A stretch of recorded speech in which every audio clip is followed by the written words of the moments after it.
ജടായു ദർശനം. മഹർഷി ലക്ഷ്യം പറഞ്ഞ എലപ്പക്കാടിനപ്പുറമുള്ള പേരാൽ മരത്തിൻ്റെ ചുവട്ടിൽ അവർ എത്തി. ആ മഹാവൃക്ഷത്തിൽ അതികൂറ്റനായ ഒരു കഴുകനിരിക്കുന്നത് അവർ കണ്ടു. പക്ഷിരൂപത്തിലുള്ള അങ്ങ് ആരാണ്? രുദ്രരാജാവ് മറുപടി നൽകി. ഉണ്ണി, രാമ, അങ്ങയുടെ അച്ഛൻ്റെ സുഹൃത്താണ് ഞാൻ. തുടർന്ന് പക്ഷീന്ദ്രൻ പ്രജാപതി മുതൽക്കുള്ള കഥകൾ മുഴുവൻ ശ്രീരാമനെ പറഞ്ഞു കേൾപ്പിച്ചു.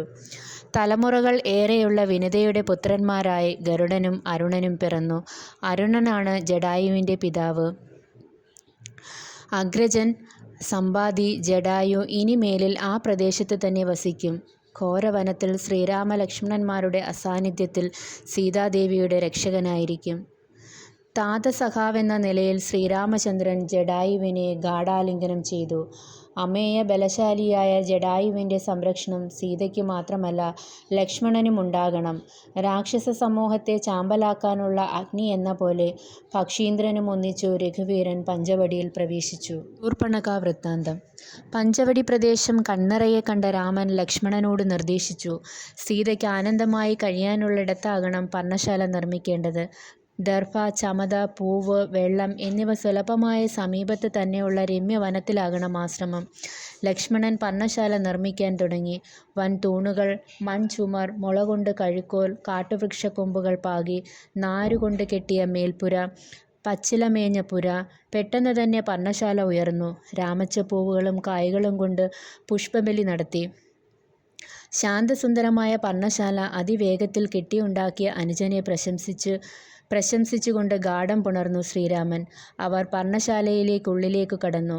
പഞ്ചവടിയിൽ ശരത്കാലം അവസാനിച്ചു. നട്ടുച്ചയ്ക്ക് പോലും ചെറിയ ചൂടുമാത്രം പകർന്നുകൊണ്ട് മഞ്ഞുകാലം തുടങ്ങി. മഞ്ഞുകൊണ്ട് പകൽ വിളറി വെളുത്തു. പകൽ കിടന്നാൽ തണുത്ത് മരവിച്ചു പോകുന്ന പുഷ്യമാസരാത്രികൾ ദൈർഘ്യമേറിയവയാണ്. പൗർണമി ചന്ദ്രൻ്റെ വെണ്ണിലാവ് മഞ്ഞിൻ മറകൊണ്ട് മങ്ങി. നേരം വെളുത്താൽ ഗോതമ്പും യവവും വളർന്ന നെൽവയലുകളിൽ ആളിപ്പടർന്ന മൂടൽമഞ്ഞ്. പൂക്കളില്ലാത്ത കാടുകൾ, ജലപ്പരപ്പ് ആവികൊണ്ട് മൂടി. മൺതിട്ട മഞ്ഞുകൊണ്ട് മറഞ്ഞ നദി ഏതെന്നറിയാൻ കുളക്കോഴിയുടെ ഒച്ചവെക്കലാണ് സഹായിക്കുന്നത്. മഞ്ഞുകണങ്ങൾ വീണ് വീണ് കരിഞ്ഞുപോയ താമരപ്പൂക്കൾ. ഈ കൊടും ശൈത്യത്തിലും ഭരതജ്യേഷ്ഠൻ നന്ദിഗ്രാമത്തിൽ സകല സൗഭാഗ്യങ്ങളും ഉപേക്ഷിച്ച് താപസജീവിതം അനുഷ്ഠിച്ച് വെറും നിലത്ത് കിടക്കുകയാകും എന്ന് ലക്ഷ്മണൻ രാമനോട് പറഞ്ഞു. ശ്രീരാമന് അനുജന്മാരും ഒന്നിച്ച് കഴിയാനാകുന്ന നല്ല നാൾ എത്രയും വേഗം ഉണ്ടാകട്ടെ എന്ന് ആശംസിക്കുകയും ചെയ്തു. പ്രഭാതകൃത്യങ്ങളെല്ലാം യഥാവിധി അനുഷ്ഠിച്ച് ശ്രീരാമചന്ദ്രൻ സീതയോടും ലക്ഷ്മണനോടും പല പല കഥകൾ പറഞ്ഞുകൊണ്ടിരുന്നു. ചിത്രനക്ഷത്രത്തോടൊപ്പം ഉദിച്ചുയരുന്ന പൂർണ്ണചന്ദ്രനെപ്പോലെ സീതാസമേതനായ രാമൻ ശോഭിക്കുന്നു. കൗതുകത്തോടെ കഥ പറയുകയും അത് കേൾക്കുകയും ചെയ്യുന്ന ആശ്രമവാസികളുടെ അരികിൽ യാദൃച്ഛ്യാ ഒരു രാക്ഷസി എത്തി. രാക്ഷസ ചക്രവർത്തി രാവണൻ്റെ സഹോദരിയാണവൾ. ദേവതുല്യനായ ശ്രീരാമചന്ദ്രപ്രഭുവിനെ അവിചാരിതമായി കണ്ട രാക്ഷസിക്ക് കണ്ണെടുക്കാൻ കഴിഞ്ഞില്ല. കണ്ണൊന്ന് ചിമ്മാൻ കൂടി അവൾ മറന്നു. മദനപരവശയായി അവൾ ചോദിച്ചു, മഹർഷിയെപ്പോലെ ജടാവൽക്കലങ്ങൾ ധരിച്ചിരിക്കുന്നു, എന്നിട്ടും ആയുധപാണി.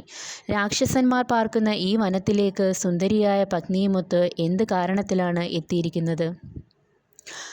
ശൂർപ്പണഖയുടെ ചോദ്യത്തിന് സത്യം പറയുവാൻ തന്നെ ശ്രീരാമൻ തീരുമാനിച്ചു. കാട്ടിലേക്ക് പോരാനുണ്ടായ കാരണങ്ങൾ എല്ലാം പറഞ്ഞു. തുടർന്ന് അവളുടെ വൃത്താന്തങ്ങൾ ആരാഞ്ഞു. അവൾ ആരാണ്, ആരുടെയാണ്? മനോഹരിയായ അവളെ കണ്ടാൽ രാക്ഷസിയാണെന്ന് തോന്നുന്നില്ലെന്നും ഈ കൊടുംകാട്ടിൽ സഞ്ചരിക്കുന്നതിൻ്റെ കാരണം എന്താണെന്നും അന്വേഷിച്ചു. പരാക്രമശാലി രാവണൻ്റെ സഹോദരിയാണ് ഞാൻ, അവൾ പറഞ്ഞു. സദാസമയവും ഉറങ്ങുമെങ്കിലും അതുല്യ ബലശാലിയായ കുംഭകർണൻ, രാക്ഷസാചാരങ്ങൾ വെടിഞ്ഞ് ധർമ്മകർമ്മങ്ങളിൽ ഉറച്ചു ജീവിക്കുന്ന വിഭീഷണൻ, വിശ്രുത പരാക്രമികളായ ഖരൻ, ദൂഷണൻ ഇവരെല്ലാം അവളുടെ സഹോദരന്മാരാണ്. എന്നാൽ അവർക്കാർക്കും വിധേയയല്ല അവൾ. സ്വേച്ഛ പോലെ ജീവിക്കുന്നു. അതിനാൽ തൻ്റെ മുൻപിൽ കാണുന്ന കാമസമാനമായ യുവാവ് അവളെ വിവാഹം കഴിക്കണം. വൈരൂപ്യം മാത്രമുള്ള ഈ പത്നിയെ കൊണ്ട് രാമൻ എന്തു നേടാൻ? അതിസുന്ദരിയായ തന്നെ വിവാഹം കഴിച്ചാൽ കാനന സൗഭാഗ്യം മുഴുവൻ ആസ്വദിച്ചു കഴിയാം. ലക്ഷ്മണനെയും സീതയെയും ഞാൻ ഭക്ഷിച്ച് ഇവരെ ഇല്ലാതാക്കാം. രാവണ സഹോദരിയുടെ വാക്കും ഭാവവും കണ്ട രാമൻ സുമധുരമായി മന്ദഹസിച്ചു. അനുജനെയും സീതയെയും ഒന്ന് നോക്കിയിട്ട് ആ കാമരൂപിണിയോട് സംസാരിക്കാൻ തന്നെ ഉറച്ചു. ഭദ്രേ, ഞാൻ വിവാഹിതനാണ്. ഓമലാളായ ഇവൾ സീത അരികിൽ തന്നെയുണ്ട്. നിന്നെപ്പോലൊരു സുന്ദരി സപത്നി ദുഃഖം അനുഭവിക്കേണ്ടവളല്ല. ഇവൻ ലക്ഷ്മണൻ എൻ്റെ സഹോദരനാണ്. ധർമ്മപത്നി സമീപത്തിലുമില്ല. വീരാതിവീരനായ അനുജന് ഒരു ധർമ്മപത്നി ആവശ്യമാണ്. ഭാര്യാവിഷയത്തിൽ അപൂർവയും അർത്ഥിയുമാണ്. യുവാവും സുന്ദരനുമായ ലക്ഷ്മണൻ സൂര്യപ്രകാശം പരന്ന് വിലസും പോലെ കാമിനീരത്നമായ നീ ലക്ഷ്മണനോട് ചേരൂ. ശൂർപ്പണഖ ലക്ഷ്മണനെ സമീപിച്ചു.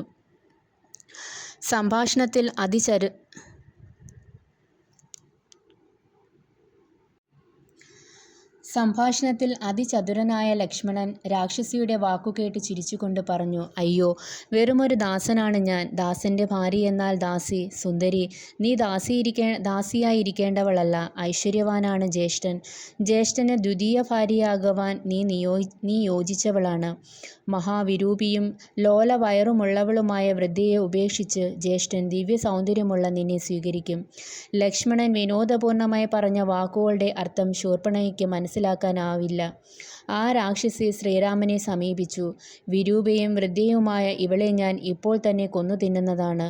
ഇവൾ ഉള്ളതുകൊണ്ടാണല്ലോ രാമൻ എന്നെ വേണ്ടെന്ന് വയ്ക്കുന്നത്. ഇത്രയും പറഞ്ഞ് ശൂർപ്പണഖ അന്ധകപാശാലം പോലെ സീതയുടെ നേർക്ക് അടുത്തു. രാമൻ പറഞ്ഞു, ലക്ഷ്മണ, ക്രൂരസ്വഭാവികളോട് ഒരു തരത്തിലുള്ള നേരം പോക്കും പറയരുത്. സീത ഇതാ ജീവച്ഛവം പോലെയായി. സമനില തെറ്റിയ ഈ വികൃതരൂപിയെ ഒന്നുകൂടി വിരൂപയാക്കുക. ജ്യേഷ്ഠന്റെ വാക്കുകൾ കേട്ടതോടെ ലക്ഷ്മണൻ കോപാവിഷ്ടനായി വാൾ വലിച്ചൂരി ശൂർപ്പണയുടെ മൂക്കും ചെവികളും അരിഞ്ഞിട്ട് അവളെ വിരൂപിയാക്കി. ശൂർപ്പണഖ കാടാകെ കിടുങ്ങുക വിധത്തിൽ പല ഒച്ചയിൽ അലറാൻ തുടങ്ങി. വർഷകാലത്ത് വീശിയടിക്കുന്ന കൊടുങ്കാറ്റിൻ്റെ ഭീഷണസ്വരത്തിൽ അലറിക്കൊണ്ട് പാഞ്ഞു. ജനസ്ഥാനത്ത് വസിക്കുന്ന സഹോദരൻ ഖരന്റെ മുന്നിൽ രക്തമൊലിപ്പിച്ച് വിരൂപിണിയായി ഉച്ചത്തിൽ കരഞ്ഞുകൊണ്ടെത്തിയ സഹോദരിയോട് ഖരൻ ആര് ഈ കൊടുമ ചെയ്യാൻ ധൈര്യപ്പെട്ടു എന്ന് ചോദിച്ചു. കണ്ണുനീർ ആലോലമൊഴുകിക്കൊണ്ട് ശൂർപ്പണഖ പറഞ്ഞു, ദശരഥപുത്രന്മാർ, ജ്യേഷ്ഠാനുജന്മാർ, ഗന്ധർവ സദൃശ്യർ, അമേയ ബലശാലികൾ, രാമലക്ഷ്മണന്മാർ, ആഭരണങ്ങളെല്ലാം അണിഞ്ഞ ഒരു സുന്ദരി രത്നത്തോടു കൂടി പഞ്ചവടിയിൽ ഇരിക്കുന്നു. ആ സ്ത്രീ കാരണമാണ് അനാഥയായൊരു വേശ്യപ്പെണ്ണിനെ പോലെ താൻ വിരൂപയാക്കപ്പെട്ടത്. വത്സലയായ സഹോദരിയുടെ ദുഃഖം ഖരനെ ക്രുദ്ധനാക്കി. അന്ധകതുല്യരായ 14 രാക്ഷസന്മാരെ വിളിച്ച് പഞ്ചവടിയിൽ കണ്ട 3 പേരെയും കൊന്ന് സഹോദരിക്ക് അവരുടെ ചുടുചോര കുടിക്കാൻ കൊടുക്കണം എന്ന് ആജ്ഞാപിച്ചു. ശൂർപ്പണഖയോടൊപ്പം മുട്ടാളന്മാരായ രാക്ഷസരെ കണ്ട് ശ്രീരാമൻ ലക്ഷ്മണനൊരു നിർദ്ദേശം കൊടുത്തു. ലക്ഷ്മണ, സീതയെ കാത്തുകൊള്ളണം. ഈ രാക്ഷസരെ ഞാൻ ഉടനെ വധിക്കുന്നതാണ്. കോപം കൊണ്ട് അന്ധരായ ആ രാക്ഷസന്മാർ പലതും വിളിച്ചു പറഞ്ഞു നിരന്നു നിന്നു രാമനോട് പോരിന്. രഘുനന്ദനൻ 14 നിശ്ചിത ശരങ്ങൾ ആകാർണാന്തം വലിച്ചു ഒന്നിച്ചുയച്ചു. ജ്വലിച്ച ബാണങ്ങൾ 14 രാക്ഷസന്മാരുടെ മാറുപിളർത്തി. വൻമരങ്ങൾ വെട്ടിത്തള്ളിയതുപോലെ അവരെ വീഴ്ത്തി. മഹാശക്തന്മാരായ അവർ മരിച്ചു വീഴുന്നത് കണ്ട് ശൂർപ്പണഖ പേടിയും അതിലധികം ക്രൗര്യവും മുഖത്ത് ഘോരഘോരം അലറിക്കൊണ്ട് ഖരന്റെ സമീപത്തേക്കോടി. മൂക്കും കാതും അരിഞ്ഞപ്പോൾ ഒഴുകിയ രക്തം ഉണങ്ങി കട്ട പിടിച്ച് ഈന്തൽ പശ പോലെ അവളുടെ മുഖത്ത് കാണാം. വീണ്ടും ശൂർപ്പണഖ മുന്നിൽ വന്ന് അലമുറയിടുന്നതെന്തിന്? ഖരൻ ചോദിച്ചു. കാര്യം വിവരിച്ച അവൾ രാമലക്ഷ്മണന്മാരെ എതിരിടാൻ ഖരനു സാധിക്കുകയില്ലെന്നൊക്കെ പറഞ്ഞ് അയാളെ പ്രകോപിതനാക്കി. ഖരൻ ലക്ഷ്മണന്മാരെ താൻ തന്നെ നേരിട്ട് വധിക്കുന്നതാണെന്ന് ഊറ്റം പറഞ്ഞ് സഹോദരിയെ സമാധാനിപ്പിച്ച് വിക്രമേറിയ ഭീഷണമുഖമുള്ള 14,000 രാക്ഷസന്മാരുടെ ഉടനെ തന്നെ യുദ്ധോക്തരായി അണിനിരത്തി. അനുജനായ ദൂഷണനും തയ്യാറായി. യുദ്ധസന്നാഹത്തോടെ രഥാരോഹണം ചെയ്ത സ്വാമിയെ കണ്ട് രാക്ഷസപ്പട ഉത്സാഹത്തിമർപ്പോടെ കൊടുങ്കാറ്റുപോലെ ഖരനെ അനുഗമിച്ച് ജനനസ്ഥാനത്ത് നിന്നും ഇരമ്പിക്കൊണ്ട് പുറപ്പെട്ടു. ആർത്തുവിളിച്ച് രണസജ്ജരായി ഖരസൈന്യം മുന്നേറുമ്പോൾ കണ്ടതൊക്കെയും ദുർനിമിത്തങ്ങളായിരുന്നു. ഖരന്റെ അതുല്യവും കനകനിർമ്മിതവുമായ വൈഡൂര്യരത്നങ്ങൾ പതിച്ചതുമായ രഥത്തിന്റെ സ്വർണ്ണ കൊടിമരത്തിനു മുകളിൽ ഒരു പെരുങ്കഴുകൻ വന്നിരുന്നു. പക്ഷിമൃഗാദികൾ ക്രൂരശബ്ദങ്ങൾ മുഴക്കി. എങ്ങും കൂരിരുട്ട് പരന്നു. സന്ധ്യ ചോരപ്പാടണിഞ്ഞു മറഞ്ഞു. ദുർനിമിത്തങ്ങൾ ഖരൻ അവഗണിച്ചു. പഞ്ചവടിയുടെ പർണശാലയിൽ ഇരിക്കുന്നവർ ദുർനിമിത്തങ്ങളെ വ്യാഖ്യാനിച്ചത് ഒരു ഘോരയുദ്ധം അടുത്തിരിക്കുന്നു എന്നും പക്ഷേ ശത്രുവിന് തോൽവിയും ശ്രീരാമന് ജയവുമാണ് കാണുന്നത് എന്നുമാണ്. താൻ ഒരാൾ മാത്രം മതി സൈന്യത്തെ നേരിടാൻ എന്നുറപ്പിച്ചു ശ്രീരാമചന്ദ്രൻ അനുജന്റെ തടസ്സവാദങ്ങളെ സ്നേഹപൂർവ്വം അടക്കി സീതയെ ഗുഹയിൽ ഒളിപ്പിച്ച് കാത്തുസൂക്ഷിക്കാൻ ഏർപ്പാട് ചെയ്ത് യുദ്ധത്തിനു തയ്യാറായി. അജേയരായ ആ 14,000 രാക്ഷസ പടയാളികൾ രാവണന്റെ മഹാസൈന്യത്തിൽ നിന്ന് തിരഞ്ഞെടുക്കപ്പെട്ടവരാണ്. കൊടിയ വില്ലുകുലച്ച് ഇടതുകൈയിൽ വലതുകൈയിൽ നിശ്ചിത ബാണങ്ങൾ, കോപം കൊണ്ട് ചുവന്ന തുടുത്ത നേത്രങ്ങൾ, രാക്ഷസവംശ വിനാശത്തിനായി കാലാഗ്നിയെപ്പോലെ ക്രോധാവിഷ്ടനായി ഖരസൈന്യത്തെ നേരിടാൻ ഒരുമ്പെട്ട് നിൽക്കുന്ന രാമനെ കണ്ട് ഭയന്ന് വനദേവതന്മാർ ഓടി ഒളിച്ചു. ദക്ഷ പ്രജാപതിയുടെ യാഗം മുടക്കിയ മഹാരുദ്രന്റെ കോപത്തീയുടെ ആളിക്കത്തൽ പഞ്ചവടിയിൽ കാണുമാറായി. മഹാദേവതകൾ പോലും നോക്കാൻ ഭയന്നു. കോദണ്ഡപാണിയായ രഘുവീരന്റെ മുന്നിൽ ഖരന്റെ വൻപട കത്തുന്ന സൂര്യനു നേരെ നിൽക്കുന്ന കാർമേഘം പോലെയായിരുന്നു. അനായാസമായി ഒരു ബാലന്റെ ലീല പോലെ ശ്രീരാമചന്ദ്രൻ രാക്ഷസന്മാർക്കു നേരെ അമ്പുകൾ തൂകി അവരെ കൊന്നുവീഴ്ത്തി. യുദ്ധം അതിഭയങ്കരമായി. വൻമല ഇളകി പതിച്ചതുപോലെ രാമബാണമേറ്റ് ദൂഷണൻ മരിച്ചു വീണു. 14,000 പടയിൽ ശേഷിച്ചത് ഖരനും ഖരന്റെ നിഴൽ പോലെ കൂടെ നിന്ന തൃശിരസും മാത്രം. തൃശിരസിന്റെ രഥം തകർന്ന് മൂന്നമ്പുകൾ അവന്റെ മാറിലേക്ക് അയച്ചു രഘുനന്ദനൻ. രക്തം ഛർദ്ദിച്ച് തലകൾ മൂന്നും തകർന്ന് തൃശിരസ് നിലം പതിച്ചു.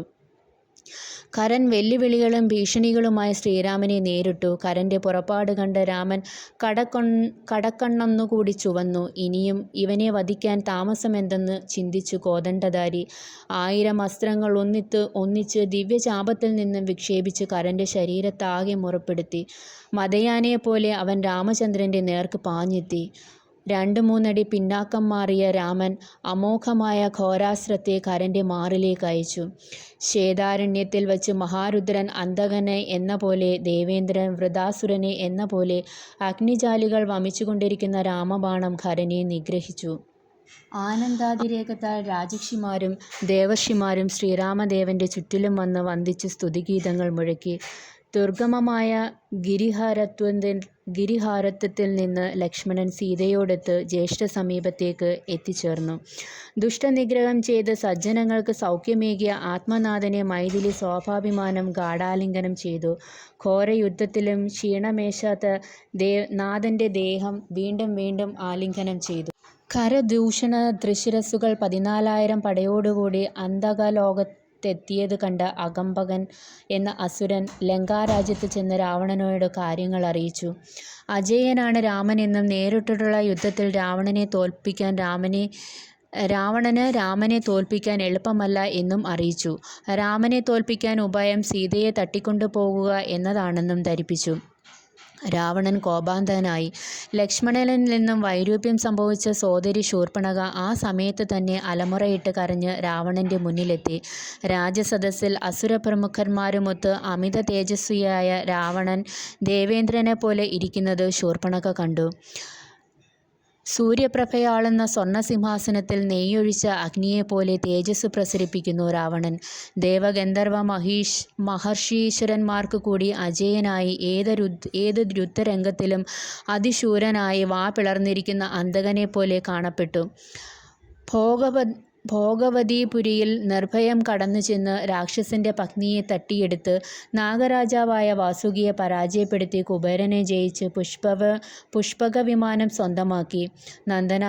നന്ദനോദ്യാനം, ചൈത്രരഥം എന്നീ ദേവാരാമങ്ങളെ ഛിന്നഭിന്നമാക്കി ഉദിച്ചുയർന്ന സൂര്യചന്ദ്രന്മാരെ ആജ്ഞാനുവർത്തികളാക്കി വിരാജിക്കാനുള്ള മഹാശക്തി രാവണന്റെ കൈകൾക്കുണ്ട്. ശൂർപ്പണഖ കിടുകിടെ വിറച്ചുകൊണ്ട് അഗ്രജസമീപത്ത് എത്തിയെങ്കിലും താൻ നിർഭയനാണെന്ന നാട്യത്തിലാണ് നിൽക്കുന്നത്. ആരാണ് തൻ്റെ സഹോദരിയോട് ഇത്രയും വലിയ അക്രമം ചെയ്തത് എന്ന് രാവണൻ ചോദിച്ച മാത്രയിൽ ക്രോധം കൊണ്ട് കണ്ണുകൾ ചുവന്ന് രാക്ഷസി പറഞ്ഞു തുടങ്ങി. ഗ്രാമ്യങ്ങളായ സുഖങ്ങളിൽ അത്യാസക്തനായിരിക്കുന്ന തോന്നിവാസിയായ രാജാവിനെ ശ്മശാനത്തിലെ അഗ്നിയെപ്പോലെ പ്രജകൾ മാനിക്കുന്നുള്ളൂ. ക്ഷുദ്രന്മാരായ കുറേ മന്ത്രിമാരും ഒന്നിച്ച് കൂത്തടിച്ച് നടക്കുന്ന രാവണന് ചാരന്മാരില്ല. സ്വന്തം രാജ്യാതിർത്തിക്കുള്ളിലാണ് ജനസ്ഥനം. ജനസ്ഥാനം. അവിടെ അതിഘോരമായ കൃത്യങ്ങൾ ഒറ്റയ്ക്ക് ചെയ്യാൻ കരുത്തുള്ളവനായ രാമൻ എന്ന ഒരു മനുഷ്യൻ ഖരനെയും ദൂഷണനെയും 14,000 അരക്കന്മാരെയും നിഗ്രഹിച്ചിരിക്കുന്നു. ദുർബുദ്ധിയായ രാവണൻ ചാരന്മാർ മുഖാന്തരം അറിയേണ്ടതായ ഇക്കാര്യം അറിഞ്ഞിട്ടില്ല. കുലത്തിനു തന്നെ വലിയ അപമാനം ഉണ്ടായ ഈ ഘട്ടത്തിലും രാജാവ് വിഷയസുഖലോലുപനായി വസിക്കുന്നു. താമസിയാതെ രാവണന് നാട് നഷ്ടപ്പെടും. സഹോദരിയുടെ പരുഷവാക്കുകൾ കേട്ട് രാവണൻ ചോദിച്ചു, രാമൻ എന്നവൻ ആരാണ്? അവൻ്റെ വീര്യമെന്ത്? ലക്ഷണങ്ങൾ ഏതെല്ലാം? എന്തിനായവൻ ആയുധപാണിയായ ദണ്ഡകാരണ്യത്തിൽ എത്തി അതിസുന്ദരിയായ സഹോദരിയെ വിരൂപിയാക്കിയതാര്? ശൂർപ്പണഖയ്ക്ക് ക്രോധം ഇരട്ടിച്ചു. ശ്രീരാമനെപ്പറ്റി അറിയാവുന്നതൊക്കെ പറഞ്ഞു. അയോധ്യാപതി ദണ്ഡകാരണ്യത്തിലെ രാക്ഷസന്മാരെ മുഴുവൻ നശിപ്പിച്ച് മഹർഷിമാർക്ക് അഭയം നൽകിയിരിക്കുന്നു. ജനകരാജപുത്രി അതിസുന്ദരിയായ സീതയാണ് രാമൻ്റെ ഭാര്യ. രാമന് സമനെന്ന് പറയാൻ ഒരാൾ മാത്രമേ ഉള്ളൂ, രാമൻ്റെ സഹോദരി ലക്ഷ്മണൻ. ശൂർപ്പണഖയെ വിരൂപിയാക്കിയവൻ. അവർ മൂവരും ഒന്നിച്ച് പഞ്ചവടിയിൽ വസിക്കുന്നു. ആ സുന്ദരീരത്നം സീത ഏത് പ്രകാരത്തിൽ നോക്കിയാലും രാവണൻ്റെ ധർമ്മപത്നിയാകാൻ യോജിച്ചവളാണ്. അവളെ ഇങ്ങോട്ട് കൊണ്ടുപോരാൻ താൻ ശ്രമിച്ചപ്പോഴാണ് ലക്ഷ്മണൻ തന്നെ വിരൂപിയാക്കിയത്. രാക്ഷസവംശത്തിൻ്റെ നന്മയെ കരുതി രാമലക്ഷ്മണന്മാരെ വധിച്ച് സീതയെ കൂട്ടിക്കൊണ്ടു പോരണം. 3 ലോകങ്ങളിലുമുള്ള വീരന്മാരെ മുഴുവൻ കിടുകിട വിറപ്പിക്കുന്ന രാവണന് സ്വന്തം ശക്തിയിലും കഴിവിലും അല്പമെങ്കിലും വിശ്വാസമുണ്ടെങ്കിൽ ഉടനെ തന്നെ ജനസ്ഥാനത്തേക്ക് പോകണം. രാവണൻ മന്ത്രിമാരെയൊക്കെ പരിചയിച്ച് അന്തഃപുരത്തിൽ ഏകാന്തമായ ഒരിടത്തിരുന്ന് ഗുണദോഷ വിചിന്തനം ചെയ്ത് ക്രിയാമാർഗങ്ങൾ തീർച്ചപ്പെടുത്തി. അടുത്ത ആജ്ഞ സൂതനോടായിരുന്നു. വേഗം വേഗം എൻ്റെ തേർ കൊണ്ടുവരൂ.